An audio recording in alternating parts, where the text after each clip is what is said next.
ರೈತ ಮಿತ್ರ ನಮಸ್ಕಾರ.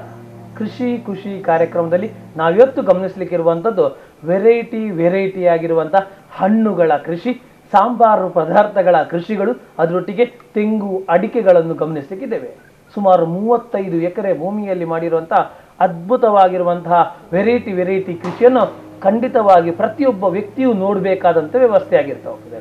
ಕಟೀಲು ಭಾಗದಿಂದ ಬಂದಾಗ ನಿಡ್ಡೋಲಿ ಪಾತ್ರಬೈಲು ಗುತ್ತಿನ ಪ್ರದೇಶದಲ್ಲಿ ಶಾಂಭವಿ ವೃಂದಾವನದ ಈ ಒಂದು ಕೃಷಿ ಭೂಮಿಯಲ್ಲಿ ಬೇರೆ ಬೇರೆ ರೀತಿಯಾಗಿರುವಂತಹ ಆ್ಯಪಲ್, ಅನನಾಸು, ಡ್ರ್ಯಾಗನ್ ಫ್ರೂಟ್ಗಳು, ಅದರೊಟ್ಟಿಗೆ ವೆರೈಟಿ ಆಗಿರುವಂತಹ ಸಾಂಬಾರು ಬೆಳೆಗಳನ್ನು, ಏಲಕ್ಕಿಗಳನ್ನು ಹಿಡಿದು ಕಾಳು ಮೆಣಸುಗಳನ್ನೆಲ್ಲ ಗಮನಿಸಲಿಕ್ಕಿದ್ದೇವೆ. ಅದರೊಟ್ಟಿಗೆ ವಿಶೇಷವಾಗಿ ನಮ್ಮ ಈ ದಕ್ಷಿಣ ಕನ್ನಡದಲ್ಲಿ ಬೆಳೆಯುವಂತಹ ಅಡಿಕೆ, ತೆಂಗುಗಳನ್ನು ಕೂಡ ಗಮನಿಸಲಿಕ್ಕಿದ್ದೇವೆ. ಹಾಗಾದ್ರೆ ಯಾವ ರೀತಿಯಾಗಿ ಮಾಡಿದ್ದಾರೆ, ಯಾವ ರೀತಿಯಾಗಿ ಕೃಷಿ ಭೂಮಿಯಾಗಿ ನಿರ್ಮಾಣ ಮಾಡಿದ್ದಾರೆ, ಯಾಕೆ ಕೃಷಿ ಭೂಮಿಯಾಗಿ ಇರಲಿಲ್ವಾ, ಎಲ್ಲ ರೀತಿಯಾಗಿರುವಂಥ ಪ್ರಶ್ನೆಗಳಿಗೆ, ಎಲ್ಲ ರೀತಿಯಾಗಿರುವಂಥ ತಳಿಗಳ ವಿವರಣೆಗೆ ಇವತ್ತಿನ ಕೃಷಿ ಖುಷಿ ಕಾರ್ಯಕ್ರಮ ವೇದಿಕೆ ಆಗಲಿದೆ. ಹಾಗಾದ್ರೆ ಮತ್ತೆ ಆಗ್ತಾಡ ನೋಡೋಣ ಎಲ್ಲ ರೀತಿಯಾಗಿರುವಂಥ ವಿವರಣೆಗಳನ್ನು. ನಾನು ನಿಮ್ಮ ಪ್ರದೀಪ್ ಉಪಾಧ್ಯಾಯ.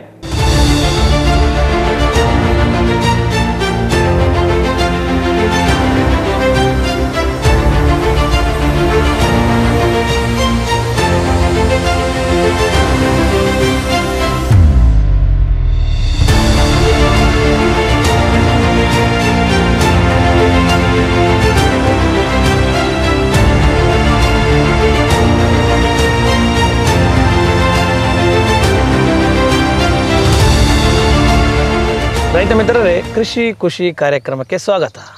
ಇವತ್ತು ನೋಡಲಿಕ್ಕಿರುವಂತಹ ಕೃಷಿ ಅದ್ಭುತವಾಗಿರುವಂತಹ ಒಂದು ಕೃಷಿ. ಯಾಕೆ ಹೇಳ್ತಿದ್ದೇನೆ ಅಂತ ಹೇಳಿದರೆ, ಇಲ್ಲಿ ನಾವು ಗಮನಿಸಲಿಕ್ಕಿರುವಂಥದ್ದು ಹಲವು ರೀತಿಯ ಬಗೆಯ ವೆರೈಟಿಯ ಹಣ್ಣುಗಳು. ಆ ಹಣ್ಣುಗಳನ್ನು ಕೇಳ್ತಾ ಇದ್ದರೆ ಅರೆ ಅದು ಇಲ್ಲಿ ಆಗ್ತದಾ ಅಂತ ಹೇಳುವಂಥ ಮಟ್ಟಿಗೂ ಕೂಡ ಪ್ರಶ್ನಾತೀತವಾಗಿರುವಂಥದ್ದು. ಆದರೆ ಅದನ್ನು ಮಾಡಿ ತೋರಿಸಿದಂತಹ ವ್ಯಕ್ತಿ ಇವತ್ತಿನ ಹೀರೋ.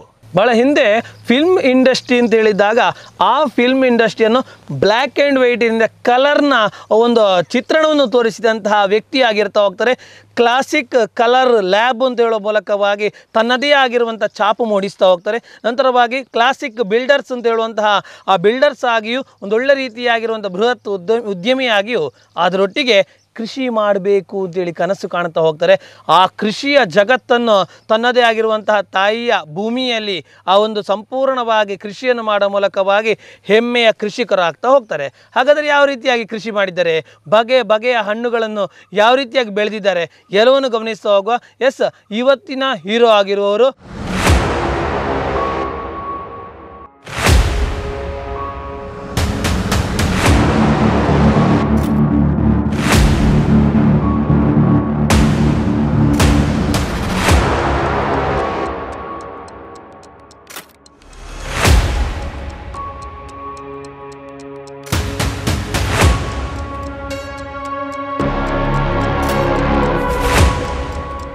ಕಡೆಂಜ ಅಶೋಕ್ ಚೌಟ್ರವ್ರು ನಮ್ಮೊಂದಿಗಿದ್ದಾರೆ. ಸರ್ ನಮಸ್ಕಾರ. ನಮಸ್ಕಾರ.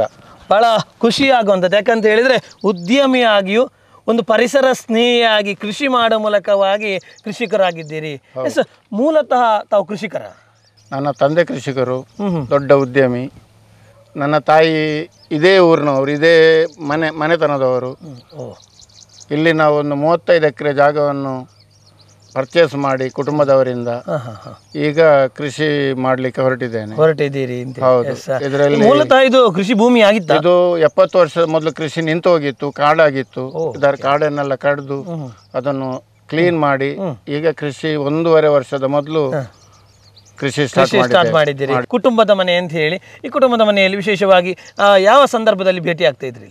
ನಾವು ಪ್ರತಿ ವರ್ಷ ಮೇ ತಿಂಗಳಲ್ಲಿ ಎಲ್ಲ ಕುಟುಂಬದವರು ಒಂದು 250ಕ್ಕಿಂತ ಹೆಚ್ಚು ಬಂದು ಇಲ್ಲಿ ಸೇರ್ತಿದ್ದೆವು. ನಾವಿಲ್ಲಿ ಪ್ರತಿ ವರ್ಷಕ್ಕೆ ಇಲ್ಲಿ ಅಗೆಲು, ತಂಬಿಲ, ನಾಗದೈವಗಳಿಗೆ ಎಲ್ಲ ಕೆಲಸ ಆಗ್ತಿತ್ತು.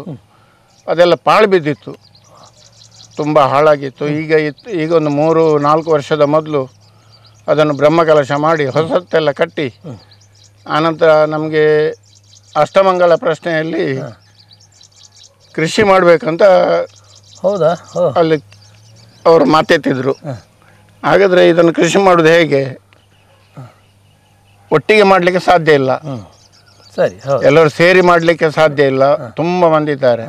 ಅದಕ್ಕಾಗಿ ಈ ಪ್ಲಾಟನ್ನು ತಗೊಂಡು ನಮ್ಮ ಹಿರಿಯರಿಂದ ಮತ್ತು ನಮ್ಮ ಕುಟುಂಬದವರಿಂದ ಪರ್ಚೇಸ್ ಮಾಡಿ ಈಗ ಅದನ್ನು ಕೃಷಿ ಮಾಡಲಿಕ್ಕೆ ಹೌದು ಸರ್ 35 ಎಕರೆಯಲ್ಲಿ ಕೃಷಿ ಭೂಮಿಯಾಗಿ ನಿರ್ಮಾಣ ಇದರಲ್ಲಿ 2 ಪ್ಲಾಟ್ ಇದೆ. ಏನು ಸವಾಲು ಎದುರಿಸಿದ್ರಿ? ಸವಾಲು ಅದನ್ನು ಈ ಮರಗಿಡ ಬೇಡದ ಗಿಡಗಳನ್ನು ಅದನ್ನೆಲ್ಲ ಕ್ಲೀನ್ ಮಾಡೋದೇ ಒಂದು ಸವಾಲಾಗಿತ್ತು. ಹೌದು ಎಸ್ ಸರ್. ಅದನ್ನು ಕಡಿದು ಮತ್ತೆ ಈ ಬುಲ್ಡೋಸರಿಂದ ಲೆವೆಲ್ ಮಾಡಿ ನೀರು 3 ಬೋರ್ವೆಲ್ ಮಾಡಿದೆ, ನೀರು ಬೇಕಾದಷ್ಟಿದೆ. Okay yes sir. ಈಗ ನೀವು ಪ್ರಾರಂಭದಲ್ಲಿ ಕೃಷಿ ಮಾಡಬೇಕು ಅಂತ ಹೇಳಿದಾಗ ನಿಮ್ಮ ಚಿಂತನೆಯಲ್ಲಿ ಯಾವ ಕೃಷಿ ಮಾಡಬೇಕು ಅಂತೇಳಿ ಆಲೋಚನೆ ಬಂತು? ಪ್ರಾರಂಭದಲ್ಲಿ ಜಾಗ ತೆಗೊಳ್ಳುವಾಗ ಚಿಂತನೆ ಏನು ಇರಲಿಲ್ಲ, ಏನಾದರೂ ಒಂದು ಕೃಷಿ ಮಾಡಬೇಕಂತ ಇತ್ತು. ಓಕೆ. ಮತ್ತು ನನಗೆ ಈ ಡ್ರ್ಯಾಗನ್ ಫ್ರೂಟು ಫಾರಿನಿದ್ದೆಲ್ಲ ಒಳ್ಳೊಳ್ಳೆ ಬರ್ತಿತ್ತು, ಯೂಟ್ಯೂಬಲ್ಲಿ ನೋಡಿದೆ, ಮತ್ತು ಕೆಲವು ವಿದೇಶಗಳಿಗೆ ಹೋಗಿ ನೋಡಿದೆ, ಮತ್ತು ಕರ್ನಾಟಕದಲ್ಲಿ ಮತ್ತು ಮಹಾರಾಷ್ಟ್ರದಲ್ಲಿ ತೆಲಂಗಾಣದಲ್ಲಿ ಎಲ್ಲ ಈ ನಮ್ಮ ಡ್ರ್ಯಾಗನ್ ಫ್ರೂಟಿನ ತೋಟವನ್ನೆಲ್ಲ ಸುತ್ತಾಡಿ ಎಲ್ಲ ತಿಳಿದುಕೊಂಡ ಮೇಲೆ ಅದರಲ್ಲಿ ಒಳ್ಳೆ ವೆರೈಟಿಯನ್ನು ನಾವಿಲ್ಲಿ ಹಾಕಿದ್ದೇವೆ. ಎಸ್, ಖಂಡಿತವಾಗಿಯೂ ಹಲವು ರೀತಿಯಾಗಿರುವಂತಹ ವೆರೈಟಿ ಆಗಿರುವಂತಹ ಹಣ್ಣುಗಳನ್ನು ಬೆಳೆದಿದ್ದಾರೆ. ಡ್ರ್ಯಾಗನ್ ಫ್ರೂಟ್ ಇರ್ಬೋದು, ಪೈನಾಪಲ್ ಇರ್ಬೋದು, ಸೀಬೆಕಾಯಿಗಳಿರ್ಬೋದು, ಅದೇ ರೀತಿಯಾಗಿ ಆ್ಯಪಲ್ಗಳಿರ್ಬೋದು, ಲಿಂಬಿರ್ಬೋದು, 10 ಹಲವು ಬಗೆಯ ರೀತಿಯಾಗಿರುವಂತಹ ಹಣ್ಣುಗಳನ್ನು ಬೆಳೆದಿದ್ದಾರೆ. ಪ್ರತಿ ಹಣ್ಣುಗಳ ವಿಶೇಷತೆಗಳು, ಅದರೊಟ್ಟಿಗೆ ಆ ಬೇರೆ ಬೇರೆ ರೀತಿಯಾಗಿ ತಳಿ ಹಾಕಿದ್ದಾರೆ. ಯಾವೆಲ್ಲ ರೀತಿಯಾಗಿರುವಂಥ ತಳಿ ಹಾಕಿದ್ದಾರೆ ಎಲ್ಲವನ್ನು ಗಮನಿಸಬಹುದು.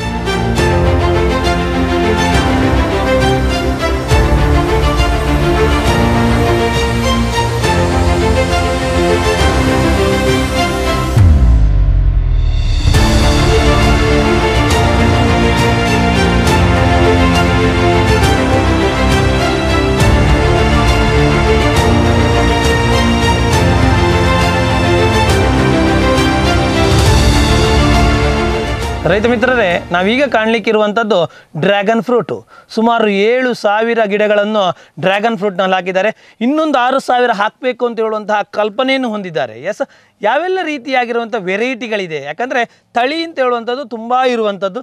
ಯಾವೆಲ್ಲ ತಳಿಗಳನ್ನು ಹಾಕಿದ್ದಾರೆ, ಯಾವ ರೀತಿಯಾಗಿ ಅದನ್ನು ಅಭಿವೃದ್ಧಿಪಡಿಸ್ತಾ ಇದ್ದಾರೆ ಎಲ್ಲವನ್ನು ಗಮನಿಸ್ತಾ ಹೋಗ. ಎಸ್, ಡ್ರ್ಯಾಗನ್ ಫ್ರೂಟ್ನಲ್ಲಿರುವಂಥ ತಳಿಗಳು. ಡ್ರ್ಯಾಗನ್ ಫ್ರೂಟ್ ಕಮರ್ಷಿಯಲ್ ಆಗಿ 3 ತಳಿಗಳನ್ನು ಹಾಕಿದ್ದೇವೆ. ಓಕೆ. ಒಂದು ಮರಕ್ಕನ್ ರೆಡ್ಡು ಜಂಬೋದು, 2 ಇಸ್ರೇಲಿಯನ್ ಪಲೋರಾ, ಓಕೆ, 3ನೇದಾಗಿ ಮೆಕ್ಸಿಕನ್ ಯೆಲ್ಲೋ. ಓಕೆ, ಅದರಲ್ಲಿ ಏನು ಸ್ಪೆಷಾಲಿಟಿ ಇದೆ?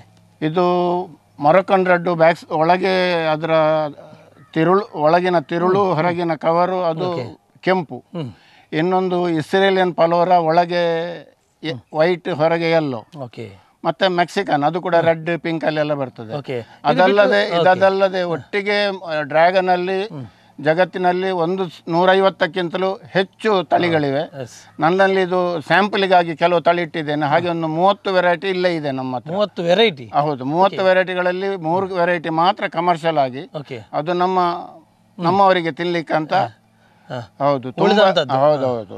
ಯಾವುದೆಲ್ಲ ಅದರಲ್ಲಿ lemon orange, American velvet, Colombian yellow, Indonesian red, Bruni red, dark star, desert king, Peruvian yellow, Godzilla, ಹಾಗೆ ತುಂಬಾ ತಳಿಗಳಿವೆ. ಎಸ್, ಈಗ ಡ್ರ್ಯಾಗನ್ ಫ್ರೂಟ್ಗಳನ್ನು ಈಗ 3 ತಳಿಗಳು ಮಾರುಕಟ್ಟೆಗೆ ಅಂತ ಹೇಳುವಂಥದ್ದು ಮಾರ್ಕೆಟಿಗೋಸ್ಕರವಾಗಿ ಮೀಸಲಿಟ್ಟಿದ್ದೀರಿ. ಹೇಗಿದೆ ಮಾರುಕಟ್ಟೆ? ಯಾವ ರೀತಿಯಾಗಿ ಫ್ರೂಟ್ ಇಳುವರಿ ಕೊಡ್ತಾ ಇದೆ? ನಮಗೆ 10 ತಿಂಗಳಲ್ಲಿ ಇಳುವರಿ ಬಂದಿದೆ. 10 ತಿಂಗಳಲ್ಲಿ? 10 ತಿಂಗಳ ಇಳುವರಿ ಬಂದಿದೆ. ಈಗ ಮೇ 15ಕ್ಕೆ ಪ್ರಥಮವಾಗಿ ನಾವು ಹಾರ್ವೆಸ್ಟ್ ಮಾಡಿದಾಗ ಇಲ್ಲಿಗ 2 ತಿಂಗಳಲ್ಲಿ ನಮಗೆ 4 ಟನ್ನಿಗಿಂತಲೂ ಹೆಚ್ಚು ಹಾರ್ವೆಸ್ಟ್ ಬಂದಿದೆ. ಓಕೆ, ಉತ್ತಮ ಮಾರುಕಟ್ಟೆ ಉತ್ತಮ ಇದೆ.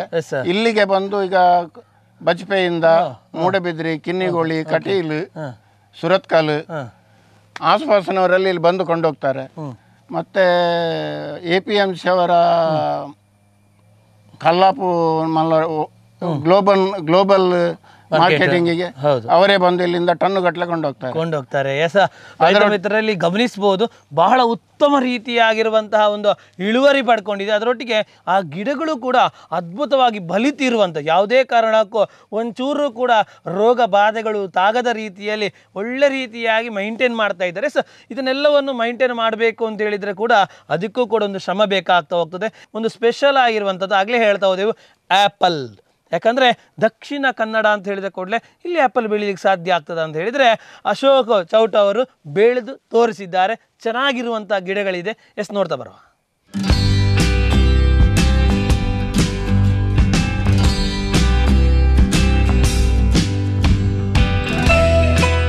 ರೈತ ಮಿತ್ರರೇ, ಅಶೋಕ್ ಚೌಟ್ರರ ಈ ತೋಟದಲ್ಲಿ ಆ್ಯಪಲ್ಗಳು ಬಗೆ ಬಗೆಯ ರೀತಿಯಾಗಿರುವಂಥ ವೆರೈಟಿಗಳನ್ನು ಗಮನಿಸ್ತಾ ಹೋಗ್ತೇವೆ.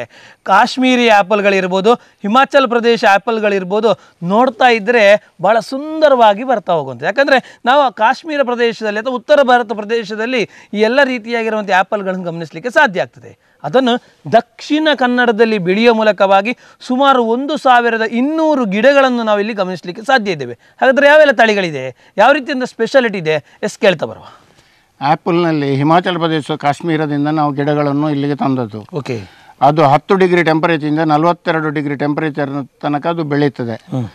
ಎಷ್ಟು ಬಿಸಿಲು ತಾಗಿದ್ರು 42 ಡಿಗ್ರಿ ಟೆಂಪರೇಚರ್ನ ಮೇಲೆ ಹೋದರೆ ಮಾತ್ರ ಅದಕ್ಕೆ ಉಷ್ಣತೆ ಜಾಸ್ತಿ ಆಗೋದು. ಓಕೆ. ಅದರಲ್ಲಿ 3 ವೆರೈಟಿ ಇದೆ. ಒಂದು HRMN 99 ಅಂತ ಒಂದು ತಳಿ ಇದೆ, ಇನ್ನೊಂದು ಅಣ್ಣ ಅಂತ ಕೆಂಪು ಆ್ಯಪಲ್ ಇದೆ, ಇನ್ನೊಂದು ಗೋಲ್ಡನ್ ಡೋರ್ ಸೆಟ್ ಅಂತ ಗೋಲ್ಡನ್ ಆ್ಯಪಲ್ ಇದೆ. 3 ಥರನಾದಂಥ ಆ್ಯಪಲ್ ಇದೆ.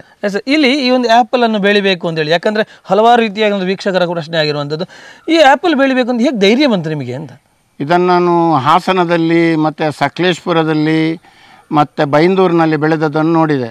ಅವರೆಲ್ಲ 100 ಗಿಡ ಹಾಕಿದ್ದಾರೆ. ಹಾಕಿದ ಮೇಲೆ ದೊಡ್ಡದಾಗಿ ಮಾಡುವಂಥ 1400 ಗಿಡ ಹಾಕಿದ್ದೇವೆ. 200 ಗಿಡ ಸತ್ತೋಯ್ತು ಅದರಲ್ಲಿ. 1200 ಗಿಡಗಳು ಈಗ ಇವೆ. ಓಕೆ. ಯಾವಾಗ ಅಂದಾಜು ಇಳುವರಿ ಬರ್ಬೋದು? ಅದು 18 ತಿಂಗಳಲ್ಲಿ. ಈಗ ಒಟ್ಟಿಗೆ 14 ತಿಂಗಳಾಯಿತು. 14 ತಿಂಗಳಾಯಿತು. 14 ತಿಂಗಳು ಕಳೆದಿದೆ. 18 ತಿಂಗಳ ನಂತರ ಅಂದರೆ ನವೆಂಬರಲ್ಲಿ ಅದು ಸೀಸನ್ ಆಗಿ ಹೂ ಬಿಡುವ ಟೈಮ್. ನವೆಂಬರಿಂದ ಮೇ ತನಕ ಈಲ್ಡಿಂಗ್ ಬರ್ತದೆ. ಪ್ರಥಮ ಈಲ್ಡಿಂಗಲ್ಲಿ ಅಷ್ಟು ಬರಲಿಕ್ಕಿಲ್ಲ. 2ನೇ ವರ್ಷದ ಮೇಲೆ 2ನೇ ಈಲ್ಡಿಂಗ್ನಲ್ಲಿ ತುಂಬ ಬರ್ಬಹುದಂತ ಒಂದು ನಿರೀಕ್ಷೆ ಇದೆ. ಎಸ್ ರೈತ ಮಿತ್ರರೇ, ನವೆಂಬರ್ ನಂತರವಾಗಿ ಈ ಒಂದು ಪ್ರದೇಶದಲ್ಲಿ ಸಂಪೂರ್ಣವಾಗಿ ಆ್ಯಪಲ್ ಬೆಳೆಯನ್ನು ಗಮನಿಸಬಹುದು. ಈಗ ತಾಜಾವಾಗಿ ಡ್ರ್ಯಾಗನ್ ಫ್ರೂಟ್ ಇರುವಂಥದ್ದು, ಅದರೊಟ್ಟಿಗೆ ಪೈನಾಪಲ್ ಇದೆ, ಅದನ್ನು ಕೂಡ ಪಡ್ಕೊಳ್ಬೋದು. ಎಸ್, ಇನ್ನಷ್ಟು ರೀತಿಯಾಗಿರುವಂಥ ವೆರೈಟಿ ಆಗಿರುವಂಥ ಹಣ್ಣುಗಳಿದೆ. ಎಸ್, ಲಿಂಬು ಯಾವ ರೀತಿಯಾಗಿ ಬೆಳೆದಿದ್ದಾರೆ, ಬಾಳೆಹಣ್ಣನ್ನು ಯಾವ ರೀತಿಯಾಗಿ ಬೆಳೆದಿದ್ದಾರೆ, ಎಸ್ ಗಮನಿಸ್ತಾ ಬರೋ.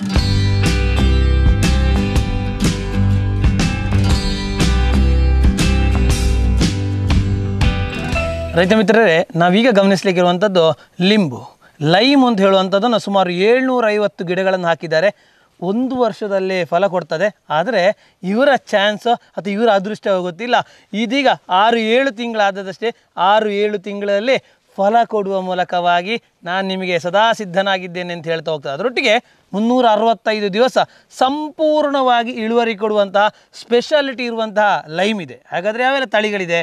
ಎಸ್ ಸರ್, ನಮ್ಮ ತೋಟದಲ್ಲಿ 750 ಗಿಡಗಳಿವೆ. ಅದರಲ್ಲಿ 3 ತಳಿ ಇದೆ. ಒಂದು ಆಸ್ಟ್ರೇಲಿಯನ್ ಸೀಡ್ಲೆಸ್ ಲಿಂಬು. ಆ ಲಿಂಬು ಭಾರಿ ಫೇಮಸ್. 365 ದಿನನೂ ಬರ್ತದೆ. 360 ಪ್ರತಿ ದಿನನೂ ಕೊಯ್ಯುವುದೇ. ಆ ರೀತಿಯ ಲಿಂಬು ಬರ್ತದೆ. ನಾವು HD ಕೋಟೆಗೆ ಹೋಗಿ ತೋಟ ನೋಡಿ, ಅದರಲ್ಲಿ 17 ಎಕರೆ ತೋಟ ಇದೆ ಅಲ್ಲಿ. ಅದನ್ನೆಲ್ಲ ನೋಡಿಯೇ ಇಲ್ಲಿ ಹಾಕಿದ್ದು. ಈಗ 6 ತಿಂಗಳಲ್ಲೇ ಫಲ ಬಂದಿದೆ. 1 ವರ್ಷದ ನಂತರ ರೆಗ್ಯುಲರ್ ಫಲ ಬರ್ತದೆ. ಅದಲ್ಲದೆ ನಮ್ಮ ಹತ್ರ ಕಾಬ್ಜಿ ಲಿಂಬು ಇದೆ. ದೇಶದ ಅತ್ಯುನ್ನತವಾದಂಥ ಲಿಂಬು. ನಾವು ವರ್ಲ್ಡಲ್ಲಿ 2ನೇ 3ನೇ ಸ್ಥಾನದಲ್ಲಿ ಎಕ್ಸ್ಪೋರ್ಟ್ ಮಾಡೋದ್ರಲ್ಲಿ. ಅಂತ ಕಾಬ್ಜಿ ಲಿಂಬು ಅದು ಬಿಜಾಪುರದ ಭಾರಿ ಫೇಮಸ್ ಲಿಂಬು. ಪ್ರತಿ ಮನೆಯಲ್ಲಿ ಯೂಸ್ ಮಾಡೋ ಲಿಂಬು ಕಾಬ್ಜಿ ಲಿಂಬು. ಅದಲ್ಲದೆ ಶರ್ಬತ್ ಲಿಂಬು ಮತ್ತು ಬಾಲಾಜಿ ಲಿಂಬು, ಅದು ಒಂದು ಸ್ವಲ್ಪ ತಳಿ ಇದೆ. ಇದೆಲ್ಲ 365 ಡೇಸ್ ಅಂದ್ರೆ ವರ್ಷದ ಪ್ರತಿ ದಿನನೂ ಆಗುವಂತ ಲಿಂಬುಗಳು. ಪ್ರತಿದಿನ ಲಿಂಬು ಆಗ್ತಾ ಹೋಗ್ತದೆ, ಲೈಮ್ ಆಗ್ತಾ ಹೋಗ್ತದೆ. ಹಾಗಾಗಿ ಎಲ್ಲ ರೀತಿಯಾಗಿ ಕೂಡ ಪ್ರತಿಯೊಬ್ಬ ರೈತನಿಗೂ ಕೂಡ ಬೆಳಿಲಿಕ್ಕೆ ಅವಕಾಶ ಇರುವಂಥದ್ದು. ಖಾಲಿ ಅಶೋಕ್ ಚೌಟ್ರು ಬೆಳೆದಿದ್ದಾರೆ ಸಾಕು ಅಂತ ಹೇಳುವಂಥದ್ದಲ್ಲ, ದಕ್ಷಿಣ ಕನ್ನಡ ಪ್ರತಿಯೊಬ್ಬನಿಗೂ ಬೆಳಿಲಿಕ್ಕೆ ಅವಕಾಶ ಇರುವಂಥದ್ದು. ಹಾಗಾಗಿ ನಿಮಗೆ ನಿಮ್ಮ ಕ್ಲಾರಿಟಿಗೋಸ್ಕರ ಮತ್ತೊಮ್ಮೆ ಕೇಳುವಂಥದ್ದು, ನಮ್ಮ ಭೂಮಿ ದಕ್ಷಿಣ ಕನ್ನಡ ಭೂಮಿ ಸೂಕ್ತ. ಅದಕ್ಕೆ ಬೇಕಾದಷ್ಟು ಬಿಸಿಲಿರುವುದರಿಂದ ಈ ಮಲೇಷಿಯನ್ ಪೈನಾಪಲಿಗೆ ಮತ್ತು ನಮ್ಮ ಲಿಂಬುಗಳಿಗೆ ಎಲ್ಲ ಬೇಕಾದಷ್ಟು ಬಿಸಿಲು ಬೇಕು. ಈ ಬಿಸಿಲು ನಮ್ಮ ದಕ್ಷಿಣ ಕನ್ನಡದಲ್ಲಿ ಬೇಕಾದಷ್ಟಿದೆ. ಬರುವ ವರ್ಷದಿಂದ ಇದೆಲ್ಲರ ಗಿಡವನ್ನು ನಾವು ಮಾರಾಟ ಮಾಡಲಿಕ್ಕಿದ್ದೇವೆ. ಅದು ಪ್ರತಿ ಮನೆಯಲ್ಲೂ ಇದು ಬೆಳಿಬೇಕು. ಡ್ರ್ಯಾಗನ್ ಫ್ರೂಟಿಗೆ 3 ವರ್ಷ ಆದ ನಂತರ ಅದರ ಗಿಡಗಳನ್ನು ಮಾಡ್ತೇವೆ. ಡ್ರ್ಯಾಗನ್ ಫ್ರೂಟ್ ಅನ್ನು ಈಗ ಮಾಡಿದರೆ ಅದು ಬಳ್ಳಿ ಬೆಳೆತದ ಹೊರತು ಅದರಲ್ಲಿ ಹಣ್ಣು ಆಗುದಿಲ್ಲ. ಅದು ಮೆಚುರಿಟಿ ಬರಲಿಕ್ಕೆ 3 ವರ್ಷ ಬೇಕು. 3 ವರ್ಷ ಆದ ನಂತರನೇ ಅದರ ಹಾರ್ವೆಸ್ಟ್ ಆದ ಗಿಡದಿಂದ ಅದನ್ನು ಗ್ರಾಫ್ಟಿಂಗ್ ಮಾಡಿ ಅದನ್ನು ನಾವು ಕೊಟ್ಟ ಮೇಲೆ ಅದನ್ನು ನೆಡ್ಬೋದು ಹೊರತು ಅಲ್ಲಿ ಬಂದಿದೆ ಈಗಲೇ ನೆಡುವ ಅಂತ ಹೇಳಿದ್ರೆ ಅದರಲ್ಲಿ ಫಸಲು ಬರುವುದಿಲ್ಲ. ಉದ್ದನೆಯಾಗಿ ಹಾವಿನಾಗೆ ಬೆಳೀತದ ಹೊರತು ಅದರಲ್ಲಿ ಬರುವುದಿಲ್ಲ. ಮತ್ತೆ ಲಿಂಬು ಗಿಡ ಬರುವ ವರ್ಷದಿಂದ ನಾವು ಗಿಡಗಳನ್ನು ಮಾರಾಟ ಮಾಡ್ತೇವೆ. ಪೈನಾಪಲ್ ಇದ್ದು ಮಾಡ್ತೇವೆ. ಎಲ್ಲ ಗಿಡ ಯಾವುದೆಲ್ಲ ಆಗ್ತದೆ ಅದನ್ನೆಲ್ಲ ನಾವು ನಮ್ಮ ಊರಿನವರಿಗೆ ಯಾವ ಸಮಯದಲ್ಲಿ ರೈತಾಪಿ ವರ್ಗದವರಿಗೆ ಸಿಗ್ಬೋದು? ಬರುವ ಫೆಬ್ರವರಿಯ ನಂತರ ಗಿಡಗಳನ್ನು ನಾವು ಒದಗಿಸಲಿಕ್ಕೆ ಸ್ಟಾರ್ಟ್ ಮಾಡ್ತೇವೆ. ಆ್ಯಪಲ್ನ ಗಿಡ ಆಗಲಿ ಅಥವಾ ಟಿಶ್ಯೂ ಕಲ್ಚರ್ನ ಬಾಳೆ ಗಿಡ ಆಗಲಿ. ಮತ್ತೆ ಒಂದು ಟಿಶ್ಯೂ ಕಲ್ಚರ್ನ ಬಾಳೆ ಗಿಡದಲ್ಲಿ ನಮಗೆ ಕ್ಯಾವೆಂಡಿಸ್ 68 ಕಿಲೋ ತನಕ ಬಂದಿದೆ. ಒಂದೇ ಗೊನೆ 68 ಕಿಲೋ ತನಕ ಬರ್ತದೆ. ಅಂಥದ್ದು ಇನ್ನು ಕೂಡ ಕೆಲವು ವೆರೈಟಿ ಹಾಕ್ಲಿಕ್ಕೆ ಉಂಟು. ಈಗ ನಮ್ಮ ಹತ್ರ 12 ವೆರೈಟಿ ಇದೆ ಆಲ್ರೆಡಿ. ಇನ್ನಷ್ಟು ವೆರೈಟಿ ಹಾಕ್ಲಿಕ್ಕೆ ಮನಸ್ಸಿದೆ. ಹೌದೌದು. ಇನ್ನೊಂದು 15,000 ಗಿಡಗಳು ಸೆಪ್ಟೆಂಬರ್ನೊಳಗೆ ನೆಡ್ಲಿಕ್ಕಿದ್ದೇವೆ ನಾವು. ಎಲ್ಲ ಒಟ್ಟಿಗೆ 15,000 ಗಿಡಗಳನ್ನು ಸೆಪ್ಟೆಂಬರ್ನೊಳಗೆ ಹಾಕ್ಲಿಕ್ಕಿದ್ದೀರಿ ಮತ್ತೊಮ್ಮೆ ಅಂತೇಳಿ. ರೈತಾಪಿ ವರ್ಗದವರು ಕೃಷಿಕರು ಕೃಷಿ ಮಾಡಬೇಕು ಅಂತ ಹೇಳಿದ್ದಾಗ, ಯಾಕಂದರೆ ಬೇರೆ ಬೇರೆ ರೀತಿಯಾಗಿರೋ ಮಿಶ್ರ ಕೃಷಿ ಮಾಡಬೇಕು ಅಂತ ಹೇಳೋದು ಹಲವಾರು ರೈತರು ಅಥವಾ ನುರಿತಂಥ ವ್ಯಕ್ತಿಗಳು ತಿಳಿಸ್ತಾ ಹೋಗ್ತಾರೆ. ಅಶೋಕ್ ಚೌಟ್ರು ರೈತಾಪಿ ವರ್ಗದವರಿಗೆ ಕಿವಿ ಮಾತು ಅಂತ ಹೇಳೋದಾದ್ರೆ ಏನು ಹೇಳ್ತೀರಿ? ರೈತರಿಗೆ ಕಿವಿ ಮಾತು ಸಲಹೆ ನಮ್ಮಲ್ಲಿಲ್ಲ. ಆದರೆ ಯಾವುದೇ ರೈತ ಕೃಷಿ ಮಾಡುವಾಗ ಒಂದನ್ನೇ ನೆಚ್ಚಿಕೊಂಡು ಹೋಗುವುದು ಸರಿಯಲ್ಲ ಅಂತ ನನ್ನ ಅಭಿಪ್ರಾಯ. ಹಲವಾರು ವಿಧದ ಮಲ್ಟಿ ಕ್ರಾಪ್ಸನ್ನು ಮಾಡಿದರೆ ಈಗ ಆ್ಯಪಲ್ಲು ನವಂಬರ್ನಿಂದ ಮೇ ತನಕ ಬರ್ತದೆ. ಡ್ರ್ಯಾಗನ್ ಫ್ರೂಟು ಮೇಯಿಂದ ಜನವರಿ ತನಕ ಬರ್ತದೆ. ಮತ್ತು ಬಾಳೆ ಪ್ರತಿ ವರ್ಷವೂ ಪ್ರತಿ ತಿಂಗಳಲ್ಲೂ ಬರ್ತದೆ. ಆ ರೀತಿ ಮಲ್ಟಿ ಕ್ರಾಪ್ ಹಾಕಿದ್ರೇ ಉತ್ತಮ. ಅಡಿಕೆ ಕೂಡ ಅದರ ಟೈಮಲ್ಲೇ ಬರೋದು, ಅದಕ್ಕೆ ಸೀಸನಲ್ ಅದು. ಬಾಕಿ ನಾವು ಯಾಕಂದರೆ ಒಂದು 50-60 ಥರನಾದ ಇದರಲ್ಲಿ ಕೃಷಿ ಮಾಡಿದ್ದೇವೆ. ಅದು ಮಲ್ಟಿ ಕ್ರಾಪ್ಸ್, ಒಂದನ್ನೇ ನೆಚ್ಚಿಕೊಂಡಿರುವುದಿಲ್ಲ. ಮತ್ತು ಇದರಲ್ಲಿ ತುಂಬ ಹಣ ಹಾಕಿ ಹಣ ತೆಗಿಲಿಕ್ಕೆ ಇದು ಬಂಗಾರದ ವ್ಯಾಪಾರ ಅಲ್ಲ. ನಾವು ಹಾಕಿದ ಹಣ ಅದು ಪೂರ ದೇವರ ಮೇಲೆ, ದೇವರು ಕೊಟ್ಟ ಪ್ರಸಾದ. ಅದು ನಮಗೆ ತೋಟ ಮಾಡುವಾಗ ತುಂಬ ಜನರ ತೋಟಕ್ಕೆ ತಿರುಗಿದ್ದೇನೆ, ಸಲಹೆ ಕೇಳಿದ್ದೇನೆ. ಅದರಲ್ಲಿ ಒಬ್ಬರ ಮಾತು, ನನ್ನ ಸಂಬಂಧಿ ಪಡು ಚಿತ್ತರಂಜನ್ ರೈ ಅಂತ, ಅವರ ಹತ್ರ ಸಲಹೆ ಕೇಳುವಾಗ ಅವರು ಹೇಳಿದರು, ಅಶೋಕ, ನೀನು ಕೃಷಿ ಮಾಡೋದಾದರೆ ಬುಕ್ಕು ಮತ್ತು ಪೆನ್ನನ್ನು ದೂರ ಇಡು. ಹಣ ಖರ್ಚು ಮಾಡಿದ್ದಕ್ಕೆ ಇಡಬೇಡ. ಕೃಷಿ ಮಾಡೋದಾದರೆ ಪುಸ್ತಕದಲ್ಲಿ ಇಷ್ಟು ಖರ್ಚಾಯಿತು ಬರೆದಿಡುವುದು ಅದೆಲ್ಲ. ಮಾರುವುದನ್ನು ನೀನು ಬರೆದಿಡು, ಖರ್ಚು ಮಾಡಿದ್ದನ್ನು ಬರೆದಿಡಬೇಡ.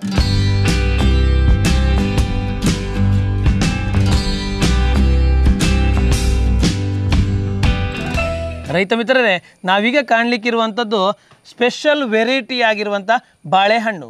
ಸುಮಾರು 2,500 ಬಾಳೆ ಗಿಡಗಳನ್ನು ಬೆಳೆಯುವ ಮೂಲಕವಾಗಿ ಒಂದೊಳ್ಳೆ ರೀತಿಯಾಗಿ ಇಳುವರಿ ಪಡೆಯೋದು, ಅದರೊಟ್ಟಿಗೆ ಟೇಸ್ಟಿ ಸ್ಪೆಷಾಲಿಟಿ ಹೊಂದಿರುವಂಥ ಬಾಳೆಹಣ್ಣು ಇಲ್ಲಿರುವಂಥದ್ದು.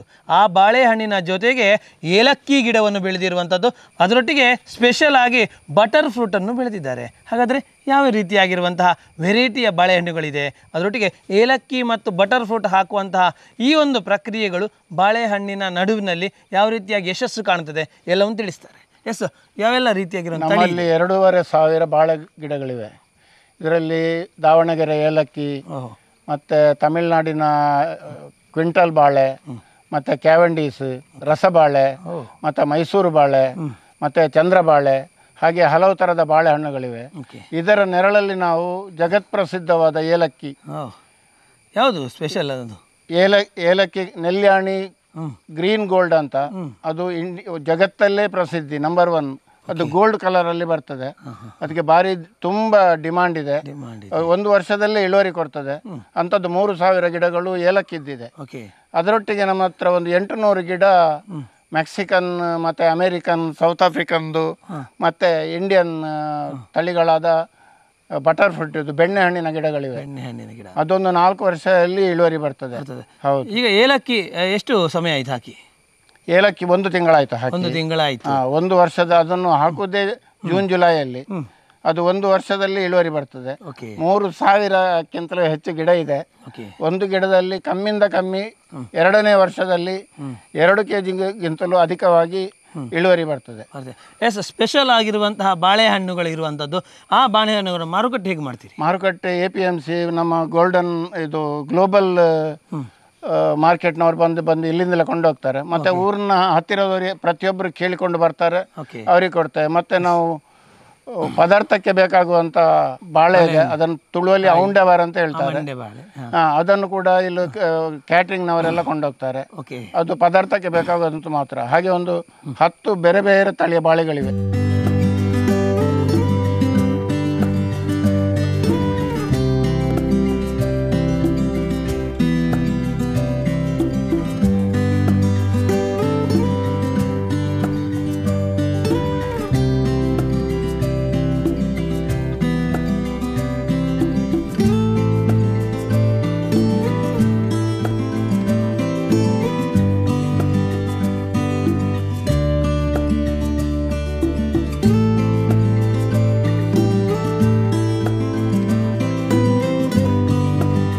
ವೀಕ್ಷಕರೇ, ಮಲೇಷಿಯನ್ ಹೈಬ್ರಿಡ್ ವೆರೈಟಿ ಪೈನಾಪಲ್ ಇರುವಂಥದ್ದು ಬಹಳ ಸ್ಪೆಷಲ್ ಏನು ಅಂತ ಹೇಳಿದರೆ, ಇದರಲ್ಲಿ ಮುಳ್ಳೇ ಇಲ್ಲದಂತಹ ಪೈನಾಪಲನ್ನು ಬೆಳೆದು ಒಂದು ಅದ್ಭುತವಾಗಿರುವಂತಹ ಸಾಧನೆ ಮಾಡಿದ್ದಾರೆ.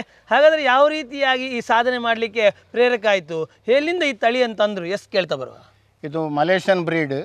ಇದು ಟ್ರಿವೆಂಡ್ರಮಿಂದ ನನ್ನೊಬ್ಬರು ಫ್ರೆಂಡ್ ಇದ್ದಾರೆ, ಅವರ ತೋಟಕ್ಕೆ ತರುವಾಗ ನಾನು ಕೂಡ 3,500 ಗಿಡಗಳನ್ನು ಇಲ್ಲಿಗೆ ತಂದಿದ್ದೇವೆ. ಇದು 2 ಕಿಲೋಕ್ಕಿಂತ ಹೆಚ್ಚಲ್ಲದೆ 4.25 ಕಿಲೋ 4.25 ಕಿಲೋದಷ್ಟು ಇದು ಬೆಳೀತದೆ.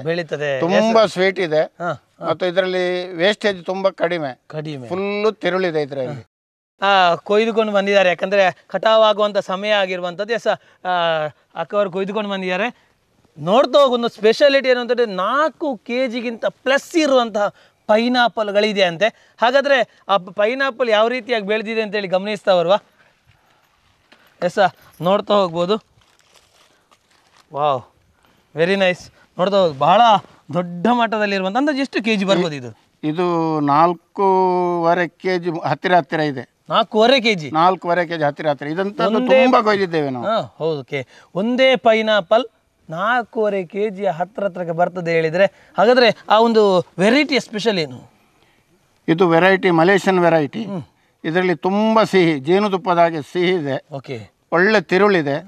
ಇದನ್ನು ಈ ಕ್ಯಾಟ್ರಿಂಗ್ನವರು ಕೂಡ ದೊಡ್ಡದಾಗಿ ತುಂಬ kg ಗಟ್ಟಲೆ ಕೊಂಡೋಗ್ತಾರೆ. ಅವರಿಗೆ ಕ್ಯಾಟ್ರಿಂಗ್ನಲ್ಲಿ ಮೆಣಸ್ಕಾಯಿ ಮಾಡಲಿಕ್ಕೆ, ಹೌದು, ಮಾವಿನಕಾಯಿ ಸಿಗದ ಟೈಮಲ್ಲಿ ಇದರಿಂದ ಮೆಣಸ್ಕಾಯಿ ಮಾಡಲಿಕ್ಕೆ ಚೆನ್ನಾಗಿದೆ.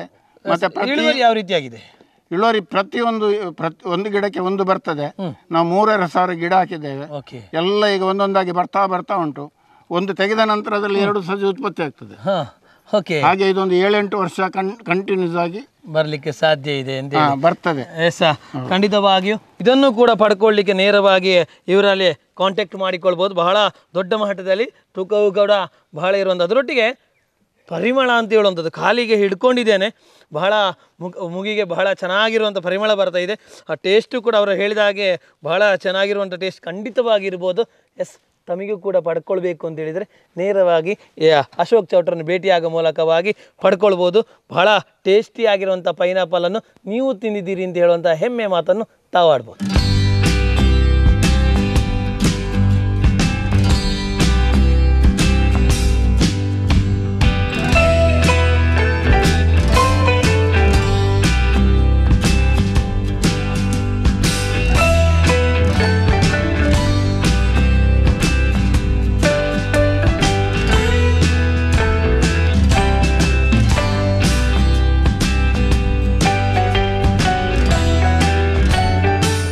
ನಾವೀಗ ಗಮನಿಸಲಿಕ್ಕಿರುವಂಥದ್ದು ಆಗಲೇ ಹೇಳ್ತಾ ಹೋದಾಗೆ ಸ್ಪೆಷಾಲಿಟಿಯಲ್ಲಿ ಬೆಳೆದಿರುವಂತಹ ಕರಿಮೆಣಸು. ಯಾವೆಲ್ಲ ತಳಿಗಳಿದೆ?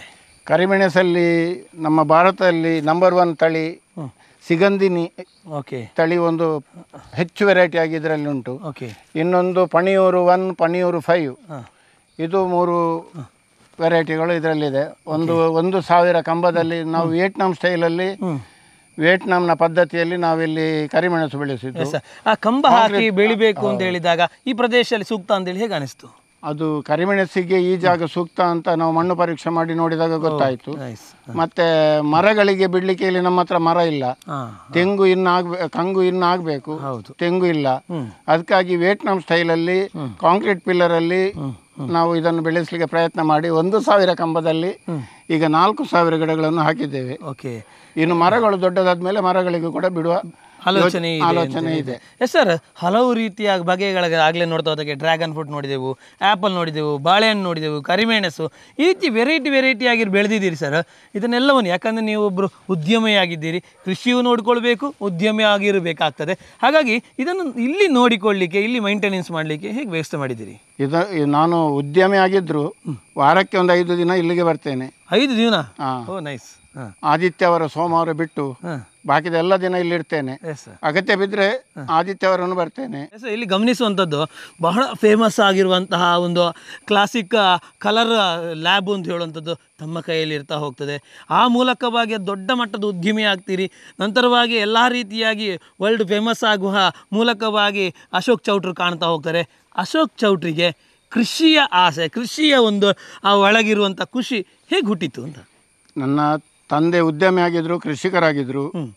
ಅದಲ್ಲದೆ ನಾನು ಈ ಕೊರೋನಾ ಟೈಮಲ್ಲಿ ನಮ್ಮ ಮನೆಯ ಟೆರೆಸಲ್ಲಿ ಒಂದು 2,000ಕ್ಕಿಂತಲೂ ಹೆಚ್ಚು ಪಾಟಲ್ಲಿ ಬೇರೆ ಬೇರೆ ಥರನಾದಂಥ ವಿದೇಶಿ ತಳಿಗಳನ್ನು ತಂದು ಹಾಕಿ ತುಂಬ ತರಕಾರಿ ಗಿಡಗಳು, ಹಣ್ಣಿನ ಗಿಡಗಳು ಮತ್ತು ಊರಿನ ತರಕಾರಿ ಗಿಡಗಳೆಲ್ಲ ಹಾಕಿ ಬೆಳೆಸಿ, ಅದು ನನ್ನ ಮಗನ ಹತ್ರ ಹೋಟೆಲ್ ಇದೆ, ಅದಕ್ಕೆಲ್ಲ ಯೂಸ್ ಆಗ್ತಿತ್ತು. ಅದ ನಂತರ ನಾನು ದೊಡ್ಡ ಜಾಗದಲ್ಲಿ ಯಾಕೆ ಮಾಡಬಾರ್ದು ಅಂತ ಯೋಚನೆ ಬಂತು. ನನ್ನ ತಾಯಿ ಊರಿನಲ್ಲಿ ನಾವು ಇದನ್ನೆಲ್ಲ ಮಾಡಲಿಕ್ಕೆ ಹೊರಟಾಗ ಅದನ್ನೆಲ್ಲ ನೋಡಿಕೊಡ್ಲಿಕ್ಕೆ ನನ್ನ ಸೋದರ ಸಂಬಂಧಿ ಪುರಂದರ ಶೆಟ್ಟಿ ಎಲ್ಲ ಇವನೇ ನೋಡಿಕೊಳ್ಳುವುದೆಲ್ಲ. ಪುರಂದರ ಶೆಟ್ಟಿ ಅವರ ಆ ಒಂದು, ಯಾಕಂದ್ರೆ ನಿಮ್ಮ ಬೆನ್ನೆಲುಬಾಗಿ ನಿಮಗೆ ಸಂಪೂರ್ಣವಾಗಿ ಸಹಕಾರ ಮಾಡುವಂಥದ್ದು ಹೇಗಿದೆ ಅವರ ಒಂದು ಮೈಂಟೆನೆನ್ಸ್? ಅವ್ರ ಮೇಂಟೆನೆನ್ಸ್ ಅಂತ ಹೇಳಲಿಕ್ಕಿಲ್ಲ. ಪುರಂದರ ಶೆಟ್ಟಿ ಒಬ್ಬ ಕೃಷಿಕ. ಅವರ ಹತ್ರ ಈ ಅಡಿಕೆದ ತೋಟ ಇದೆ, ಎಕ್ಸ್ಪೀರಿಯನ್ಸ್ 40 ವರ್ಷದ ಎಕ್ಸ್ಪೀರಿಯನ್ಸ್ ಇದೆ. ಮತ್ತು ನಮಗೆ ಹೇಗೆ ಬೇಕಾ ಹಾಗೆ ಅದಕ್ಕಿಂತಲೂ ಚೆನ್ನಾಗಿ ನೋಡಿಕೊಳ್ತಿದ್ದಾನೆ.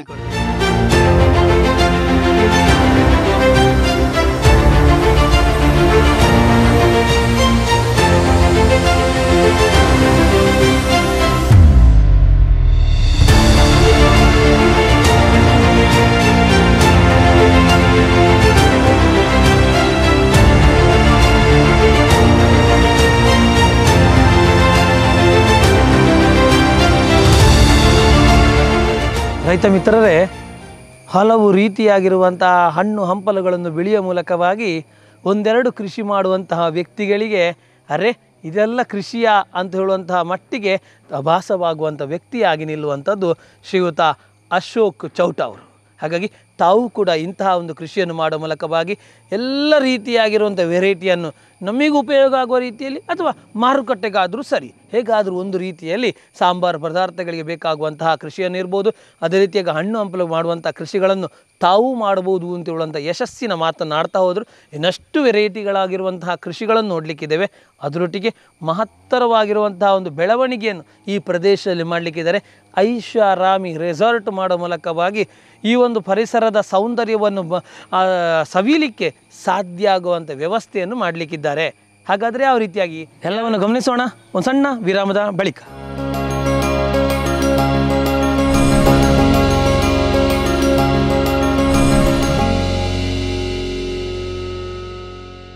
ರೈತ ಮಿತ್ರರೇ, ನಾವೀಗ ಗಮನಿಸಲಿಕ್ಕಿರುವಂಥದ್ದು ಸುಮಾರು 200 ಗಿಡಗಳನ್ನು ಹೊಂದಿರುವಂತಹ ಮಾವಿನ ಹಣ್ಣಿನ ಗಿಡ. ಅರೆ, ಮಾವಿನ ಹಣ್ಣನ್ನು 200ರಷ್ಟು ಹಾಕಿದ್ದಾರಾ ಅಂತ ಹೇಳಿದರೆ ಹೌದು, ಅದು ಹಾಕಿರುವಂಥದ್ದು 1-2 ವೆರೈಟಿಗಳಲ್ಲ, ಹಲವು ಬಗೆಯ ವೆರೈಟಿಗಳನ್ನು ಹಾಕಿಕೊಳ್ಳುವ ಮೂಲಕವಾಗಿ ಮುಂದಿನ ವರ್ಷ ಒಂದೊಳ್ಳೆ ರೀತಿಯಾಗಿ ಹಣ್ಣು ಕೊಡಲಿಕ್ಕೆ ರೆಡಿಯಾಗಿರುವಂತಹ ತಾಜಾ ಗಿಡ ರೆಡಿಯಾಗಿರ್ತಾ ಹೋಗ್ತದೆ. ಹಾಗಾದರೆ ಯಾವೆಲ್ಲ ತಳಿಗಳಿದೆ ಎಸ್ ಕೇಳ್ತಾ ಬರುವ? ನಮ್ಮ ಹತ್ರ ಒಂದು 200 ವಿದೇಶಿ ಮಾವಿನ ಗಿಡಗಳಿವೆ. ಇದರಲ್ಲಿ ಬಾಂಗ್ಲಾದೇಶದ್ದಿದೆ, ಹಾಂಗ್ಕಾಂಗ್ ಇದೆ, ಮತ್ತು ಸಿಂಗಾಪುರ್ನ ಗಿಡಗಳಿವೆ, ಥೈಲ್ಯಾಂಡ್ನ ಗಿಡಗಳಿವೆ, ಬ್ರೆಜಿಲ್ನ ಗಿಡಗಳಿವೆ, ಮತ್ತು ಅಮೇರಿಕನ್ ಗಿಡಗಳಿವೆ. ಎಲ್ಲ ಇದು ವಿದೇಶಿ ತಳಿಯ ಮಾವುಗಳು. ಇದರಲ್ಲಿ ಒಂದು 30 ವೆರೈಟಿ ಮಾವುಗಳಿವೆ, 200 ಗಿಡಗಳಿವೆ ಇದರಲ್ಲಿ. ಈಗ 1 ವರ್ಷ ಆಯಿತು. ಬರುವ ವರ್ಷದೆಲ್ಲ ಈ ಸಲ ಹೂ ಹೋಗಿದೆ, ಅದನ್ನೆಲ್ಲ ಕಿತ್ತಾಕಿದ್ದೇವೆ. ಬರುವ ವರ್ಷದಲ್ಲಿ ಹಾರ್ವೆಸ್ಟ್ ಮಾಡಬಹುದು.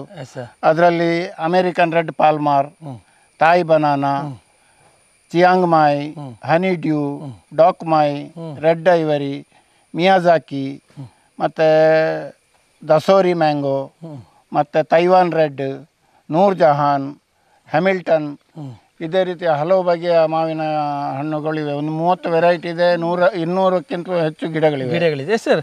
200ಕ್ಕಿಂತ ಹೆಚ್ಚು ಗಿಡಗಳಿರುವಂಥದ್ದು, 30 ವೆರೈಟಿ ಇರ್ತಾ ಹೋಗ್ತದೆ. ಎಲ್ಲ ರೀತಿಯಾಗಿರುವಂಥ ತಳಿಗಳನ್ನು ಎಲ್ಲಿಂದ ತಗೊಂಡು ಬಂದ್ರಿ? ಇದು ನನ್ನ brother in law export importer. Okay. ನನ್ನ ತಂಗಿ ಗಂಡ ಅವರ ಹತ್ರ ತುಂಬ ವಿದೇಶಗಳಿಂದ ಬೇರೆ ಬೇರೆ ಕಡೆಯಿಂದ ತಳಿಗಳನ್ನು ತರಿಸಿ ಇಲ್ಲಿ ನೆಟ್ಟಿದ್ದೇವೆ. ಅದೇ ಅಲ್ಲದೆ ಜಾಕ್ ಫ್ರೂಟ್ ಕೂಡ ಬೇರೆ ಬೇರೆ ಕಡೆಯದ್ದೇ ಉಂಟು ಇಲ್ಲಿ. ಓಕೆ. ಎಸ್, ಜಾಕ್ ಫ್ರೂಟ್ ಹಲಸಿನ ಹಣ್ಣಿನ ವೆರೈಟಿ ಆಗಿರುವಂತಹ ತಳಿಗಳಿದೆ. ಎಸ್, ಹೇಗೆ ಮಾಡಿದ್ದಾರೆ ನೋಡು. 150 ಹಲಸಿನ ಗಿಡಗಳನ್ನು ನಾವು ಇಲ್ಲಿ ಗಮನಿಸಲಿಕ್ಕಿದ್ದೇವೆ. ಅದರಲ್ಲೂ ಒಂದಕ್ಕೆ ಒಂದು ಸ್ಪೆಷಲ್ ಆಗಿರುವಂತಹ ಗಿಡಗಳು. ಯಾವ ರೀತಿಯಾಗಿ ಸ್ಪೆಷಲ್, ಯಾವೆಲ್ಲ ರೀತಿಯಾಗಿರುವಂತಹ ತಳಿಗಳಿದೆ, ಆ ತಳಿಯಲ್ಲಿ ಎಲ್ಲಿಂದ ಪಡ್ಕೊಂಡ್ರು ಎಲ್ಲವನ್ನು ಗಮನಿಸ್ತಾ ಬರುವ. ಎಸ್, ನಮ್ಮ ತೋಟದಲ್ಲಿ 150ಕ್ಕಿಂತಲೂ ಹೆಚ್ಚು ಹಲಸಿನ ಗಿಡಗಳಿವೆ. ಅದರಲ್ಲಿ 1 ವರ್ಷದಲ್ಲೇ ಕೊಡುವ ಹಲಸು ತುಂಬ ಇದೆ. ಅದರಲ್ಲಿ ತುಂಬ ವೆರೈಟಿ ಇದೆ. ಒಂದು 30 ವೆರೈಟಿ ನಮ್ಮ ಹತ್ರ ಇಲ್ಲಿದೆ. ಅದರಲ್ಲಿ ಡಂಗ್ ಸೂರ್ಯ ಅಂತ ಥೈಲ್ಯಾಂಡಿನ ಒಂದು ವೆರೈಟಿ, ಅದು ಕೆಂಪು ಎಸಳು ಬರುವಂಥದ್ದು. ಮತ್ತು ಮಲೇಷಿಯನ್ ಯೆಲ್ಲೋ, ಮತ್ತು ವಿಯೆಟ್ನಾಂ ಸೂಪರ್ ಅರ್ಲಿ, 1 ವರ್ಷಕ್ಕಿಂತ ಮೊದಲೇ ಹಣ್ಣು ಸಿಗುವಂಥ ಅದೊಂದು ತಳಿ. ಮತ್ತು ಥೈಲ್ಯಾಂಡ್ನ ಪಿಂಕ್ ಜಾಕ್ ಫ್ರೂಟು, ಮತ್ತು ಅದರಲ್ಲಿ ಯೆಲ್ಲೋ ಇದೆ. ಮತ್ತು ರುದ್ರಾಕ್ಷಿ ಅಂದರೆ ಫುಟ್ಬಾಲ್ನ ಥರ ರೌಂಡ್ ಆಗಿ ಬರುವಂಥದ್ದು, ಅದರಲ್ಲಿ ಯೆಲ್ಲೋ ಮತ್ತು ಕೆಂಪಿನ ಕಲರ್ ಇರುವ ಜಾಕ್ ಫ್ರೂಟು. ಮತ್ತು ಪ್ರಕಾಶ್ ಚಂದ್ರ, ಮಂಕಾಲೆ ರೆಡ್, ಮತ್ತು ಕಂಬೋಡಿಯನ್ ಆರೆಂಜ್, ಸಿಂಗಾಪುರ್ ವಾಡಾ, ಮತ್ತು ಬ್ರೆಜಿಲಿಯನ್ ಯೆಲ್ಲೋ, ಮತ್ತು ಮನ್ಮೋಹನ್ ತಾಯಿ ಅಂತ ಒಂದು ಮಂಗಳೂರಿನವರೇ ತಯಾರಿಸ ಒಂದು ಅದ್ಭುತ ತಳಿ ಇದೆ. ಎಲ್ಲ ತಳಿಗಳನ್ನು ಎಲ್ಲಿಂದ ತಗೊಂಡು ಬಂದ್ರಿ, ಎಲ್ಲಿಂದ ಪರ್ಚೇಸ್ ಮಾಡಿದ್ರಿ? ಇದೆಲ್ಲ ಇಂಪೋರ್ಟ್ ಏಜೆಂಟ್ ಇದ್ದಾರೆ ನಮ್ಮ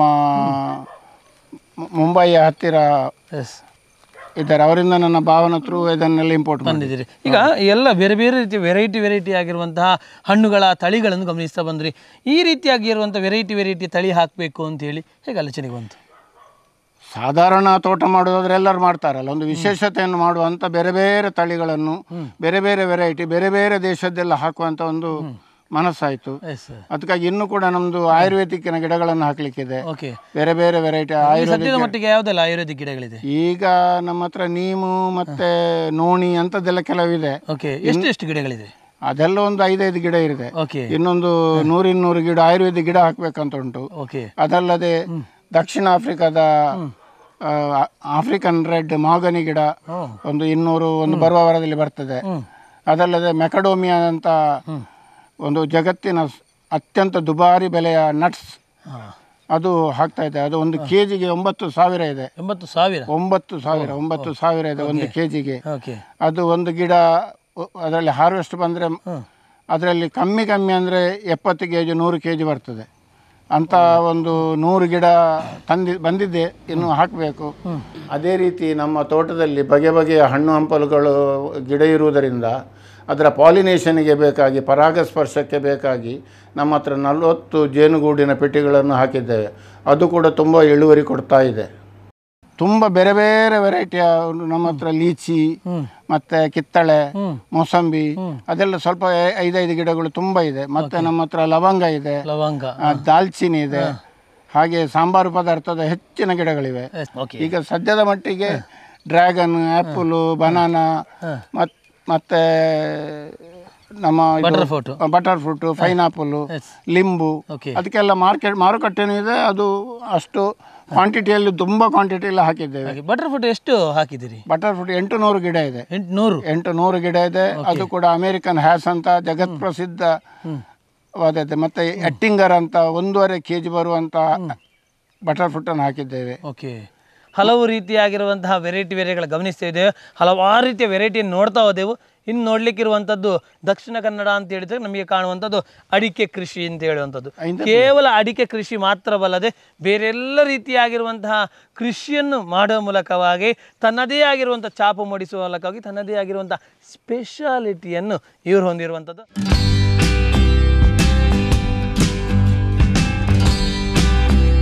ರೈತ ಮಿತ್ರರೇ, ಅಶೋಕ್ ಚೌಟ್ರವರ ಈ ಒಂದು ಪ್ರದೇಶ ಅಂತ ಹೇಳಿದ ಕೂಡಲೇ ಸಮತಟ್ಟಾಗಿರೋ ಪ್ರದೇಶವೂ ಇರ್ತಾ ಹೋಗುವಂಥದ್ದು, ಅದರೊಟ್ಟಿಗೆ ಎತ್ತರದ ಭಾಗವೂ ಇರ್ತಾ ಹೋಗ್ತದೆ. ಹಾಗಾಗಿ ಈ ಗುಡ್ಡ ಭಾಗದಲ್ಲಿ ಸಂಪೂರ್ಣವಾಗಿ ಅಡಿಕೆ ಬೆಳೆಯುವ ಮೂಲಕವಾಗಿ ಅದರಲ್ಲೂ ಕೂಡ ಯಶಸ್ಸು ಪಡೆಯುವಂತಹ ಆಲೋಚನೆಯನ್ನು ಹೊಂದಿದ್ದಾರೆ. ಸುಮಾರು 7,000 ಗಿಡಗಳನ್ನು ಹಾಕಿದ್ದಾರೆ. ಇಲ್ಲಿ ಮತ್ತೊಂದು ಸ್ಪೆಷಲ್ ಏನಂತ ಹೇಳಿದರೆ, ಒಂದು ಹೊಂಡದಲ್ಲಿ 2 ಗಿಡ ಹಾಕುವ ಮೂಲಕವಾಗಿ ಸ್ಪೆಷಾಲಿಟಿಯನ್ನು ನೋಡ್ಬೋದು. ಯಾಕೆ ಹಾಕಿದ್ದಾರೆ, ಅದರೊಟ್ಟಿಗೆ ಯಾವ ರೀತಿಯ ತಳಿಯನ್ನು ಹಾಕಿದ್ದಾರೆ ಎಲ್ಲವನ್ನು ಗಮನಿಸೋರು. ನಮ್ಮ ಇದೇ ತೋಟದಲ್ಲಿ 7,000 ಅಡಿಕೆ ಗಿಡ ಇದೆ, ಮಂಗಳ. ಅದನ್ನು ನಾವು 25 ವರ್ಷ ಹಳೆ ಮರದಿಂದ ತಂದು ಒಂದು 20,000 ಅಡಿಕೆ ತಂದು ಅದರಲ್ಲಿ ನಾವು 10,000 ಫಿಲ್ಟರ್ ಮಾಡಿ 10,000 ಫಿಲ್ಟರ್ ಮಾಡಿ 10,000 ಗಿಡ ಮಾಡಿ ಅದರಲ್ಲಿ 7,000 ಗಿಡಗಳನ್ನು ನೆಟ್ಟದ್ದು. ಓಕೆ, ಈಗ ಅಷ್ಟು ವರ್ಷದ ಹಿಂದೆ ಅಂತ ಹೇಳುವಂತ ಹೇಗೆ ತಿಳಿಯುತ್ತೆ ನಿಮಗೆ? ಅದು ನಾವು ನನ್ನ ತಂಗಿಯ ರಿಲೇಷನ್ನ ತೋಟದಿಂದಲೇ ಹೋಗಿ ತಂದದ್ದು. ಮತ್ತೆ ಪುರಂದರ ಶೆಟ್ಟಿಯ ತೋಟ 25 ವರ್ಷಕ್ಕಿಂತ ಹೆಚ್ಚಾಯ್ತು, ಅವನ ತೋಟದಿಂದ ತಗೊಂಡು ಬಂದು ಇಲ್ಲಿ ನಾವು ಅದನ್ನು ಸಸಿ ಮಾಡಿ ಒಂದು ಹೊಂಡದಲ್ಲಿ 2 ಬರುವಾಗೆ ನನ್ನದೊಂದು ಕಲ್ಪನೆ. ಅದಕ್ಕೆ ಆಹಾರ, ನೀರು, ಬಿಸಿಲು, ಗಾಳಿ ಸಿಕ್ಕಿದ್ರೆ ಅದು ಯಾಕೆ ದೂರ ದೂರ ನೆಡಬೇಕು, ಹತ್ತಿರ ನೆಟ್ಟರೆ ಯಾಕೆ ಆಗುದಿಲ್ಲ ನೋಡುವ ಅಂತ ಒಂದು ನನ್ನೊಂದು ಅಶೋಕ್ ಚೌಟ್ರ ಅವರ ಸಂಶೋಧನೆ. ಓಕೆ, ಈಗ ಒಂದು ಗಿಡಕ್ಕೆ ಗಾಳಿ, ನೀರು ಮತ್ತೆ ಫಲವತ್ತಾದ ಆಹಾರ ಸಿಕ್ಕಿದ್ರೆ ಅದು ಎಲ್ಲಿ ಕೂಡ ಆಗ್ತದೆ. ಯಾಕಂದ್ರೆ ಇದು ನಮ್ದು ಎತ್ತರದಿಂದ ಇಳಿಜಾರು ಪ್ರದೇಶ. ಪೂರ್ವದ ಎಲ್ಲಾ ಬೆಳಕು ಇದಕ್ಕೆ ಬೀಳ್ತದೆ. ಪೂರ್ವದ 7 ಗಂಟೆಯಿಂದ ಸಂಜೆ 6:30 ಗಂಟೆ ತನಕ ಪಶ್ಚಿಮದ ಬೆಳಕು ಸರಿ ಬೀಳ್ತದೆ. ಈ ಸೂರ್ಯನ ಬೆಳಕು ಬೀಳುವ ಹಾಗೆ ನಾವು ನೆಟ್ಟಿದ್ದೇವೆ. ಒಂದು ಹೊಂಡದಲ್ಲಿ 2, ಒಂದಕ್ಕಿಂತ ಒಂದರಲ್ಲಿ 3.5 ಫೀಟ್ ಡಿಸ್ಟೆನ್ಸ್ ಇಟ್ಟಿದ್ದೇವೆ. ಮತ್ತೆ ಸಾಲಿಂದ ಸಾಲಿಗೆ 9 ಫೀಟ್ ಡಿಸ್ಟೆನ್ಸ್ 11 ಫೀಟ್ ಇಟ್ಟಿದ್ದೇವೆ. ಸಮತಟ್ಟದ ಪ್ರದೇಶದಲ್ಲಿ ಒಂದು ಹೊಂಡದಲ್ಲಿ ಒಂದೇ ಗಿಡ ನೆಟ್ಟಿದ್ದೇವೆ. ಇದು ಎತ್ತರ ಅಲ್ಲಿ 2 ಕಡೆಯಿಂದ ಬೆಳಕು, ಸೂರ್ಯನ ಬೆಳಕು ಪ್ರಖರವಾಗಿ ಬೀಳುವ ಜಾಗದಲ್ಲಿ ಮಾತ್ರ ನಾವು ಒಂದು ಹೊಂಡದಲ್ಲಿ 2, ಒಂದು ಹೊಂಡದಲ್ಲಿ 2 ಅಂದ್ರೆ 3.5 ಫೀಟ್ ಡಿಸ್ಟೆನ್ಸ್ ಇಟ್ಟಿದ್ದೇವೆ. ಅದೊಂದು ಪರಿಣಾಮಕಾರಿ ಯೋಜನೆ. ನೋಡುವ ಹೇಗೆ ಬರ್ತದೆ ಅಂತ ನೋಡುವ. ಖಂಡಿತವಾಗಿಯೂ ಅಶೋಕ್ ಚೌಟ್ರರ ಸಂಶೋಧನೆ ಖಂಡಿತವಾಗಿ ಗೆಲ್ತದೆ ಅಂತ ಹೇಳಿ. ಯಾಕಂದ್ರೆ ನೀವು ಮಾಡುವಂಥ ಯೋಚನೆ ಇದ್ದುಕೊಂಡು ಯೋಚನೆ ಮಾಡಿಕೊಂಡು ಸಂಪೂರ್ಣವಾಗಿ ಯಶಸ್ಸು ಕಾಣುವವರು. ತುಂಬಾ ಮಂದಿ ತೋಟದವರು ಬಂದು ಕೇಳಿದ್ರು, ಎಲ್ಲಿ ಕೂಡ ಇಡ್ಲಿಲ್ಲ. ಎಲ್ಲ ತೋಟದಲ್ಲಿ 9 ಫೀಟ್ ಇಡುದು. ಮತ್ತೆ ಚಿತ್ರದುರ್ಗ, ದಾವಣಗೆರೆ ಅಲ್ಲಿಯವರು ಬಂದು ನೋಡಿದ್ರು, ಇದೇನು ಇಷ್ಟು ಹತ್ತಿರ ನೀವು ಇಟ್ಟದ್ದು ಅಂತ. ನೋಡುವ, ರಿಸಲ್ಟ್ ಬಂದ ಮೇಲೆ ಮಾತಾಡು ಅಂತ ಹೇಳಿದೆ. ಅದರೊಟ್ಟಿಗೆ ಸಿಯಾಳವನ್ನು ಕೂಡ ಬೆಳೆದಿರುವಂಥದ್ದು ಯಾವ ವೆರೈಟಿ? ನಮ್ಮ ಹತ್ರ ಮಲಯ ಅಂತ ಹೇಳಿ ಕೆಂಪು ಮತ್ತೆ ಹಳದಿ ಮತ್ತು ಹಸಿರು ಬಣ್ಣದ ದೊಡ್ಡ ದೊಡ್ಡ ಸಿಯಾಳ ಆಗುವಂಥದ್ದು. 1.5 ಲೀಟರ್ನಷ್ಟು ಎಳನೀರು ಬರುವಂಥ ಸಿಯಾಳವನ್ನು ನಾವು ನೆಟ್ಟಿದ್ದೇವೆ. ಅದರಲ್ಲಿ 2 ವರ್ಷದಲ್ಲಿ ಬರ್ತಾ ಇಲ್ಲ. ಒಂದು 3 ವರ್ಷ ನಂತರ ಅದ್ರ ಬಂದ್ರು 150 ಗಿಡ ಇದೆ. ಅದು 150 ಗಿಡಗಳಿದೆ. ಖಾಲಿ ಇದು ಸಿಯಾಳಕ್ಕೆ ಮಾತ್ರ. ತೆಂಗು ನಾವು ನೆಡ್ಲಿಲ್ಲ. ತೆಂಗು ಮೊದಲೇ ನಮ್ಮ ಹತ್ರ ತೋಟ ಬೇಕಾದಷ್ಟಿದೆ ತೆಂಗಿದ್ದು. ಅದನ್ನೊಂದು ಇಲ್ಲಿ ಪುನಃ ತೆಂಗು ಯಾಕೆ ಅಂತ ಹೇಳಿಕೊಂಡು ಒಂದು 150 ಸಿಯಾಳದ ಗಿಡ ಹಾಕಿದ್ದೀರಿ. ಇದರೊಟ್ಟಿಗೆ ಎನ್ವಿರಾನ್ಮೆಂಟ್ ಒಂದು ಒಳ್ಳೆ ರೀತಿಯಾಗಿ ಇರಬೇಕಾಗ್ತದೆ. ಒಂದು ಯಾವುದೇ ಕಾರಣಕ್ಕೂ ಅಧಿಕವಾದಂಥ ಬಿಸಿಲು ಬೀಳಬಾರ್ದು ನಿಟ್ಟಿನಲ್ಲಿ ಬೃಹತ್ ಅಥವಾ ದೀರ್ಘಕಾಲಿಕವಾಗಿರುವಂಥ ಮರಗಳನ್ನು ನೆಡುವಂಥ ಆಲೋಚನೆ ಇದೆ. ಹೌದು, ನಮಗೆ ಸೌತ್ ಆಫ್ರಿಕಾದ ಕೆಂಪು ಮಹಾಗನಿ, ರೆಡ್ ಮಹಾಗನಿ ಗಿಡ ಬಂದಿದೆ ಆಲ್ರೆಡಿ, ಇನ್ನೊಂದು ನೆಡಬೇಕು. ಅದಲ್ಲದೆ ಮೆಕಡೋಮಿಯಾ ಗಿಡ ಬಂದಿದೆ, ಅದನ್ನು ಹಾಕ್ಲಿಕ್ಕಿದೆ. ನಮ್ಮ ಹತ್ರ ಆಲ್ರೆಡಿ ಕೆಂಪು ನೇರಳೆ, ಹಸಿರು ನೇರಳೆ, ಕೆಂಪು ಕಾಡು ನೆಲ್ಲಿ, ಹಸಿರು ಕಾಡು ನೆಲ್ಲಿ, ಮತ್ತೆ ಅಂಜೀರ, ಹಾಗೆ ತುಂಬ ನನಗೆ ಹೆಸರೇ ಬರುವುದಿಲ್ಲ ಅಷ್ಟು ವೆರೈಟಿ ಇದ್ದು ಇಲ್ಲಿ ಇದೆ. 60ಕ್ಕಿಂತಲೂ ಹೆಚ್ಚು ವೆರೈಟಿ ಇದೆ. ನೆಡುತ್ತಾ ಹೋಗುದು, ಅದು ನೋಡ್ಲಿಕ್ಕೆ ಪುರಂದರ ಪುರಂದರ ಶೆಟ್ಟಿಯವರ ಸಂಪೂರ್ಣವಾಗಿರುವಂಥ ವಿಶ್ವಾಸದಿಂದ 35 ಎಕರೆಯಲ್ಲಿ ಒಂದಲ್ಲ ಒಂದು ರೀತಿಯಾಗಿರುವಂಥ ವೆರೈಟಿಗಳನ್ನು ಮಾಡೋ ಮೂಲಕವಾಗಿ ಖಂಡಿತ ಯಶಸ್ಸು ಕಾಣ್ತೇನೆ ಅಂತ ಹೇಳುವಂಥ ದೃಢ ವಿಶ್ವಾಸ ಇರುವಂತಹ ವ್ಯಕ್ತಿ ಶ್ರೀಯುತ ಅಶೋಕ್ ಚೌಟ ಅವರು. ಹಾಗಾಗಿ ಎಲ್ಲ ರೀತಿಯಾಗಿರುವಂತಹ ಆ ಬೆಳೆಗಳನ್ನು ಗಮನಿಸ್ತಾ ಬಂದರೆ ಬೆಳೆಗಳಿಗೆ ಬೇಕಾಗುವಂಥ ಪ್ರಧಾನವಾಗಿರುವಂಥ ಆಹಾರ ಗೊಬ್ಬರ. ಹಾಗಾದರೆ ಯಾವೆಲ್ಲ ರೀತಿಯಾಗಿರುವಂತಹ ಗೊಬ್ಬರಗಳ ವೆರೈಟಿ ಇದೆ, ಅದರೊಟ್ಟಿಗೆ ಸ್ಪೆಷಲ್ ಆಗಿ ಹೇಗೆ ಮಾಡಿದ್ದಾರೆ, ಹೇಗೆ ಅದನ್ನು ಉಪಯೋಗಿಸ್ತಾರೆ ಎಲ್ಲವನ್ನು ಗಮನಿಸ್ತಾ ಬರ್ತಾರೆ.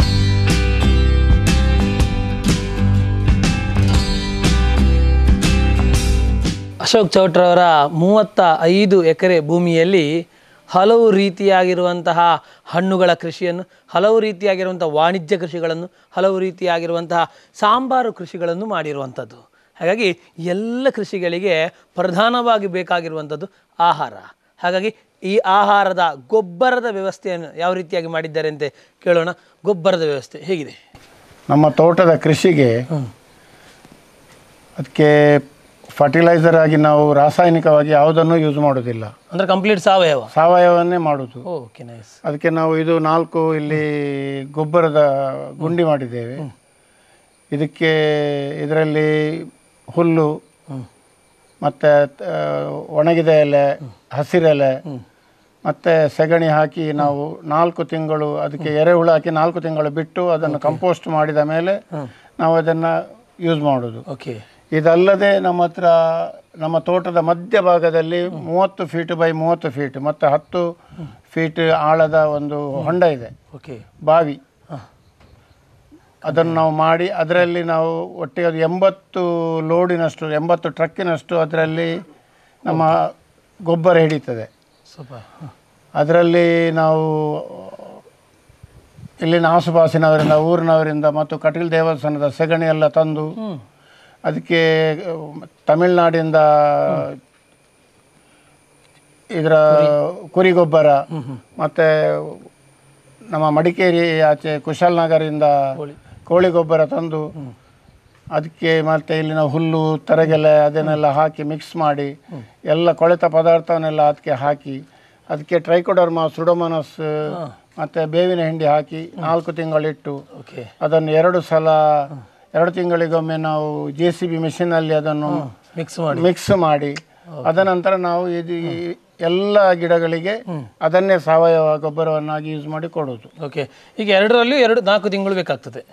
ಒಂದನ್ನು ತೆಗೆದು ಮುಗಿದ ನಂತರ ಇನ್ನೊಂದು. ಇದರಲ್ಲಿ ಎರೆಹುಳು ಗೊಬ್ಬರ ಮಾತ್ರ ಅದರಲ್ಲಿ ಮಿಕ್ಸ್ ಆಗಿ ಟ್ರೈಕೋಡರ್ಮಾ, ಸುಡೋಮೋನಾಸ್ ಹಾಕಿದ ಗೊಬ್ಬರ, ಯಾವುದು ರೋಗಗಳೆಲ್ಲ ಬಾರದ ಹಾಗೆ ಅದೊಂದು ಜೈವಿಕ ಕ್ರಿಯೆ ಅದನ್ನು ಮಾಡಿರ್ತದೆ. ಇಂತಹ ಒಂದು ರೀತಿಯಾಗಿ ಗೊಬ್ಬರಗಳನ್ನು ತಯಾರಿ ಮಾಡುವ ಮೂಲಕವಾಗಿ ಸಮೃದ್ಧಿ ಆಗಿರುವಂಥ ಕೃಷಿ ಮಾಡಬೇಕು ಅಂತ ಹೇಳುವಂಥ ಆಲೋಚನೆಯಿಂದ ಇರ್ತಾ ಹೋಗ್ತಾರೆ. ಅದಲ್ಲದೆ ನಾವು ಪ್ರತಿ 10 ದಿವಸಕ್ಕೊಮ್ಮೆ 4000 ಲೀಟರ್ನಷ್ಟು ಜೀವಾಮೃತ ಮಾಡ್ತೇವೆ. ಅದಕ್ಕೆ ಸೆಗಣಿ ಮತ್ತು ಇದು ಕಪ್ಪು ಬೆಲ್ಲ ಮತ್ತು ನೆಲಕಡಲೆ ಹಿಂಡಿ ಮತ್ತು ಈ ಮಣ್ಣು, ಬೆಲ್ಲ ಎಲ್ಲ ಹಾಕಿ ನಾವು ಅದನ್ನು ಕೊಳೆಸಿ ಅದನ್ನು ಪ್ರತಿದಿನ ಎಷ್ಟು ದಿವಸಗಳಿಟ್ಟು 10 ದಿವಸ ಇಡ್ತೇವೆ. ಓಕೆ. 11ನೇ ದಿವಸ ಹಾಕೋದು. ಬೆಳಿಗ್ಗೆ ಒಮ್ಮೆ ತಿರುಗಿಸೋದು, ಸಂಜೆ ಒಮ್ಮೆ ತಿರುಗಿಸಿ 4000 ಲೀಟರ್ನಷ್ಟು 10 ದಿವಸಕ್ಕೊಮ್ಮೆ ತಯಾರು ಮಾಡಿ ಎಲ್ಲ ಡ್ರ್ಯಾಗನ್ ಗಿಡಗಳಿಗೆ, ಆ್ಯಪಲ್ ಗಿಡಗಳಿಗೆ, ಎಲ್ಲ ಗಿಡಗಳಿಗೆ, ಇದಕ್ಕೆ ಹಣ್ಣು ಹಂಪಲಿನ ಗಿಡಗಳಿಗೆ, ಬಾಳೆಗೆ ಎಲ್ಲ ಹಾಕ್ತೇವೆ. ಓಕೆ. ಅದನ್ನು ಹಾಕಿದ ನಂತರ ಮತ್ತೆ ರಾಸಾಯನಿಕವಾಗಿ ಯಾವುದನ್ನು ಯೂಸ್ ಮಾಡೋದಿಲ್ಲ. ಯಾವ ರೀತಿಯಾಗಿದೆ ನೀಮ್ ಆಯಿಲ್ ಒಂದು ಸ್ಪ್ರೇ ಮಾಡ್ತೇವೆ. Okay okay. ರೋಗ ಕೀಟ ಬಾರದಾಗೆ ನೀಮ್ ಆಯಿಲ್ ಅದು ಕೂಡ ಸಾವಯವವಾಗಿ ಯೂಸ್ ಮಾಡ್ತೇವೆ. ಓಕೆ.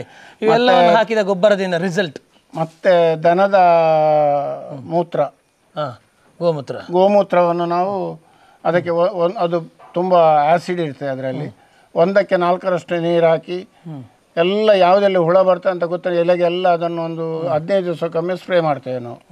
ಯಾವುದೇ ಕೀಟದ ಬಾಧೆ ಇರುವುದಿಲ್ಲ. ಸಾವಯವದಲ್ಲಿ ಮಾಡಿದರೆ ತುಂಬ ಸಮಯದ ನಂತರ ನಮಗೆ ಇಳುವರಿ ಬರ್ತದೆ. ನಾವು ರಾಸಾಯನಿಕ ಯೂಸ್ ಮಾಡಿರೋದು ಬೇಗ, ಅದಕ್ಕೂ ಒಂದು ಲಿಮಿಟ್ ಉಂಟು. ಅದರೊಳಗೆ ಅದು ಅದರ ಕತೆ ಮುಗೀತದೆ. ನಾವು ಭತ್ತ ಬೆಳೆಸ್ತೇವೆ. ಭತ್ತದಲ್ಲಿ ಕೂಡ ಸಾವಯವದಲ್ಲೇ ಮಾಡೋದು. ಭತ್ತ 2 ಎಕರೆ ಭತ್ತ ಪ್ರತಿ ವರ್ಷ 2 ಎಕರೆ ಭತ್ತ ಬೆಳೆಸ್ತೇವೆ. ಮತ್ತು ನಮ್ಮ ಕಂಗಿನ ಗಿಡ ನೀವು ನೋಡಿದ್ರಲ್ಲ, ಹೌದು, ಇದು 10 ತಿಂಗಳ ಗಿಡ, ಅದು 2 ವರ್ಷದ ಗಿಡದಾಗಿ ಈಗಲೇ ಕಾಣ್ತದೆ. ಅದೆಲ್ಲ ಸಾವಯವ ಮತ್ತು ನಿಮ್ಮ ಜೀವಾಮೃತದಿಂದ ಅದು ಬಂದಿದೆ ಎಂದು. ಶಾಂಭವಿ ವೃಂದಾವನದಲ್ಲಿ ಇಷ್ಟೊಂದು ಒಳ್ಳೆ ರೀತಿಯಾಗಿರೋ ಸಮೃದ್ಧಿ ಆಗಿರುವಂತಹ ಕೃಷಿ ಮಾಡುವಲ್ಲಿ ಯಶಸ್ಸಾಗಿರುವಂತಹ ನಮ್ಮ ಈ ಚೌಟ್ರು ಹಲವಾರು ರೀತಿಯಾಗಿರುವಂಥ ವ್ಯಕ್ತಿಗಳಿಗೆ ಕೃತಜ್ಞತೆ ಸಲ್ಲಿಸಬೇಕು, ಥ್ಯಾಂಕ್ಸ್ ಹೇಳಬೇಕು ಅಂತ ಹೇಳುವಂಥದ್ದು ಅವರ ಮನದಾಳದು. ಯಾಕಂದರೆ ಪ್ರತಿಯೊಬ್ಬನು ಕೂಡ ಇದಕ್ಕೆ ಸಹಾಯ ಮಾಡಿದ್ದಾನೆ. ಅದರೊಟ್ಟಿಗೆ ಇದನ್ನು ಇನ್ನಷ್ಟು ಬಿಲ್ಡ್ ಮಾಡಬೇಕು, ಇನ್ನಷ್ಟು ಡೆವಲಪ್ಮೆಂಟ್ ಮಾಡಬೇಕು ಅಂತೇಳಿ ಕನಸಿದೆ. ಹಾಗೆ ಯಾರಿಗೆಲ್ಲ ಥ್ಯಾಂಕ್ಸ್ ಹೇಳಬೇಕು, ಯಾವೆಲ್ಲ ರೀತಿಯಾಗಿ ಬಿಲ್ಡ್ ಮಾಡಲಿಕ್ಕೆ ಆಲೋಚನೆ ಇದೆ ಎಲ್ಲೊಂದು ಗಮನಿಸ್ತಾ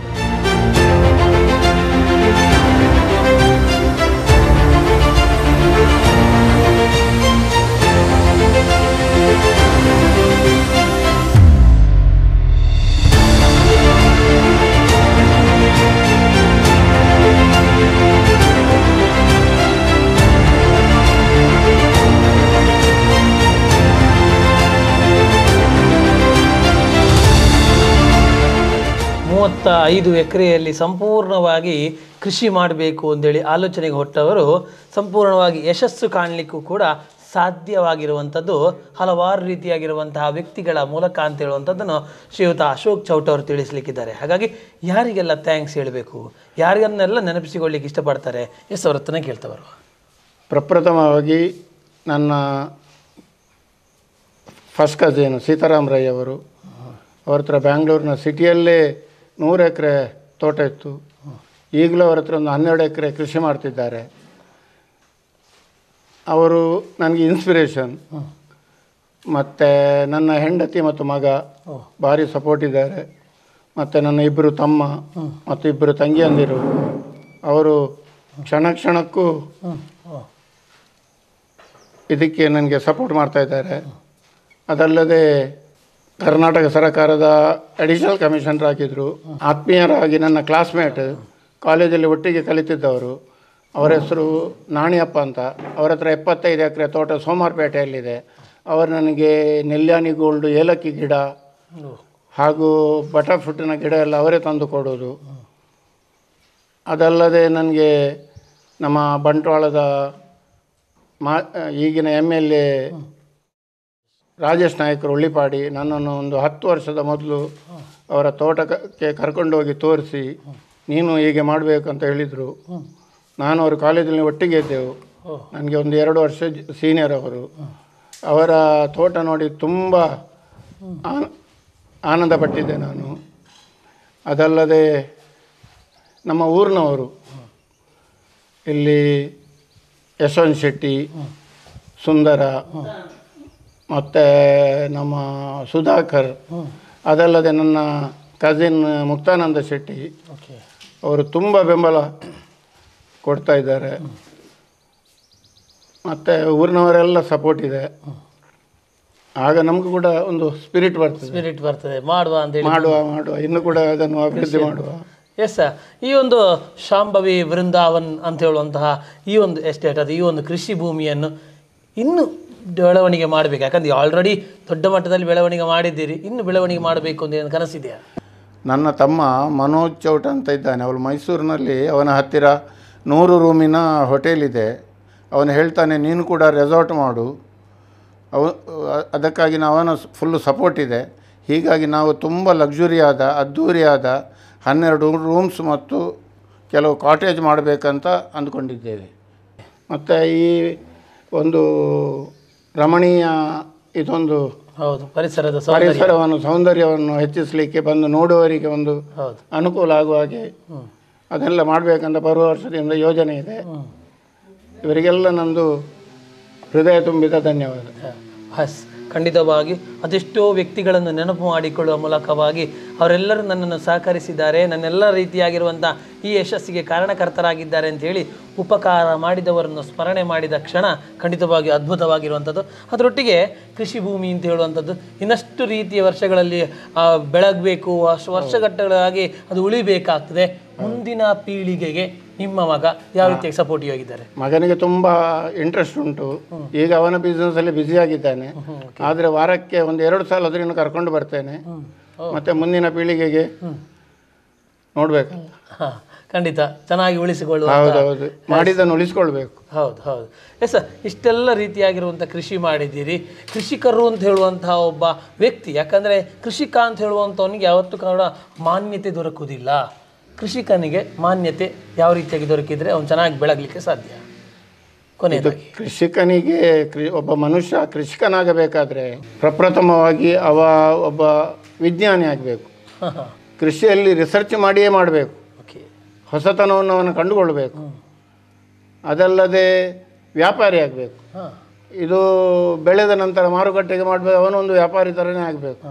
ಕೃಷಿಕ ಮತ್ತೊಂದು ವಿಷಯ ಅಂದರೆ ಕೆಲಸಗಾರರೊಟ್ಟಿಗೆ ಅವನು ಕೂಡ ಕೂಲಿ ಆಗಬೇಕು. ತಾನು ಕೆಲಸ ಮಾಡಿದರೆ ಮಾತ್ರ ಅದು ಕೃಷಿ.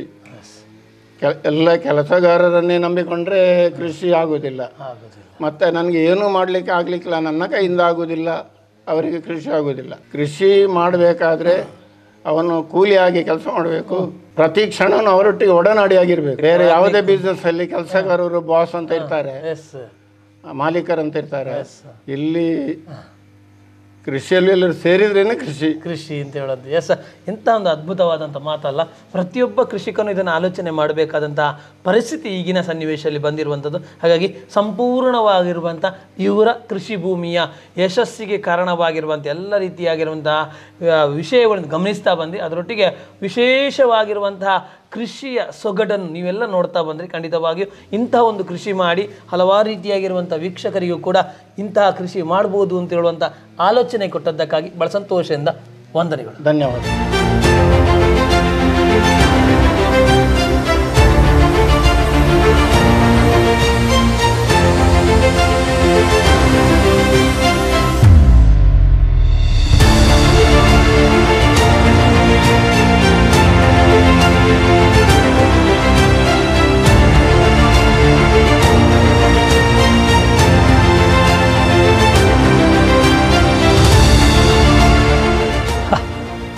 ಏನು ಚೆನ್ನಾಗಿರುವಂಥ ಕೃಷಿ ಮಾಡಿದ್ದಾರಲ್ಲ, ಆ ಕೃಷಿಗಳನ್ನು ನೋಡಲಿಕ್ಕೋಸ್ಕರ ಹಾಗೆ ಆದರೂ ಬರಬೇಕು ಅಂತ ಹೇಳುವಂಥ ಮಟ್ಟಿಗೆ ಅದ್ಭುತವಾಗಿ ನೋಡಲಿಕ್ಕೆ ಸಾಧ್ಯ ಆಗುವಂಥದ್ದು. ಅದರೊಟ್ಟಿಗೆ ಹಲವಾರು ರೀತಿಯಾಗಿರುವಂಥ ಕೃಷಿಗಳಿಗೆ ಖಂಡಿತವಾಗಿಯೂ ಇವತ್ತಿನ ಸಂಚಿಕೆ ನಾನು ಮಾಡಬೇಕು ಅಂತ ಹೇಳುವಂಥ ಛಲವಾಗಿ ನಿಲ್ಲುವಂತಹ ಸಂಚಿಕೆಯಾಗಿ ನಿರ್ಮಾಣ ಮಾಡಿದ್ರಲ್ಲಿ ಯಾವುದೇ ಕಾರಣಕ್ಕೂ ಆಶ್ಚರ್ಯವಿಲ್ಲ. ಹಾಗಾಗಿ ಇವತ್ತಿನ ಅಶೋಕ್ ಚೌಟ್ರವರ ಸಂಪೂರ್ಣವಾಗಿರುವಂತಹ ಕೃಷಿಯಲ್ಲಿ ಆ ಹಣ್ಣಿನ ಕೃಷಿಗಳು, ಸಾಂಬಾರ ಪದಾರ್ಥಗಳ ಕೃಷಿಗಳು, ಅದೇ ರೀತಿಯಾಗಿ ದಕ್ಷಿಣ ಕನ್ನಡದಲ್ಲಿ ಬೆಳೆಯುವಂಥ ಎಲ್ಲ ಕೃಷಿಗಳನ್ನು ನೋಡ್ತಾ ಬಂದರೆ ತಾವು ಮಾಡೋ ಮೂಲಕವಾಗಿ ಎಲ್ಲ ರೀತಿಯಾಗಿರುವಂತಹ ಕೃಷಿಯನ್ನು ಒಂದೊಂದಾದರೂ ಗಿಡಗಳನ್ನು ಹಾಕಿಕೊಂಡು ನಮ್ಮ ತೋಟದಲ್ಲೂ ಇದೆ ಅಂತ ಹೇಳುವಂಥ ಮಾತುಗಳನ್ನು ಉಳಿಸ್ಕೊಳ್ಳಿ.